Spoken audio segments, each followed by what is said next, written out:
நம்பிக்கையே நமது வாழ்வு.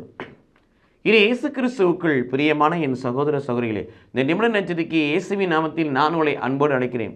கடவுள் நம்பிக்கையே நமது வாழ்வு. நம்ம நம்பிக்கை யார் மேலே? உலகத்தின் மீது அல்ல, உலகத்தின் பொருட்கள் மீது அல்ல, உலகத்தின் மக்கள் மீது அல்ல, இந்த உலகத்தை உண்டாக்கிய மக்களை உண்டாக்கிய கடவுள் மீது நாம் நம்பிக்கை வைக்க வேண்டும். மனுமகனின் நம்பிக்கை கொள்ளும் எவரும் முடிவில்லா வாழ்வை பெறும் பொருட்டு என்றுதான் யோவான் 3:15 நாம் வாசிக்கிறோம். ஆக நல்லவர்கள் மீட்பை பெறுகிறார்கள், குறைவுள்ளவர்கள் தண்டனையை பெறுகிறார்கள். நல்லவர்கள் முடிவில்லா வாழ்வை பெறுகிறார்கள் நம்பிக்கை கொள்ளுகின்ற பொழுது, தீயவர்கள் நம்பிக்கை கொள்ளாத போதோ அவர்கள் முடிவில்லா தண்டனையை பெறுகிறார்கள். நம்பிக்கை பெறுவர்கள் முடிவில்லா வாழ்வை பெறுகிறார்கள் என்றும், நம்பிக்கை கொள்ளாதோர் ஆண்டவரின் நம்பிக்கை கொள்ளாதோர் ஆக்கினைக்கு ஆளாகிறார்கள் என்று சொல்லி நாம் மார்க் நற்செய்தி 16:16 வாசிக்கிறோம். இது இயேசு கிறிஸ்துவுக்குள் பிரியமான என் சகோதர சகோதரிகளே, அபாக்குக்கு 2:4 வாசிக்கிறோம்.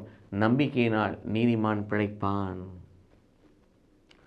யோவான் 11:40 வாசிக்கிறோம்.